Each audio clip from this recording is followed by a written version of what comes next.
Баршаңызға сәлем достар, Түс Жору каналына қош келдіңіздер. Бүгінгі Түс Жорудың тақырыбы түсімде енемді көрдім деп аталады.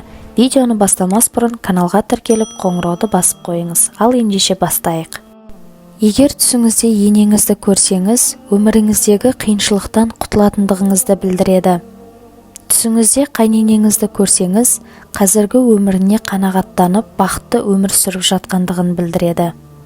Егер түсіңізде қайтыс болған енеңіздің қуанып тұрғанын көрсеңіз, сіздің жұмысыңызда немесе қоғамдағы беделіңіздің артатындығын білдіреді. Түсіңізде енеңіздің бетінен сүйіп құшақтап жатқаныңызды көрсеңіз, арман мақсатыңызға жететіндігіңізді білдіреді. Түсіңізде енеңіздің ашулы қабағын көрсеңіз, діннен алыстағандығыңызды білдіреді. Түсіңізде енеңізбен ұрысып жатқандығыңызды көрсеңіз, күйеуіңізбен бақытты ғұмыр кешіп жатқандығыңызды білдіреді. Сондай-ақ, егер түсіңізде енеңізбен тайталасып тұрсаңыз, енеңіз екеуіңіздің араларыңызда қиыншылық болса да, үйіңізде тыныштық болатындығын білдіреді. Жүкті әйел түсінде енесін көрсе, жеңіл босанатындығын білдіреді.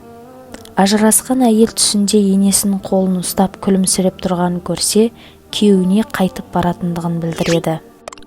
Достар, егер видеомыз ұнаған болса, видеоға лайк басып, комментарий жазуды ұмытпаңыз. Сондай-ақ каналға тіркеліп қоңырауды басып қойыңыз. Сау болыңыздар.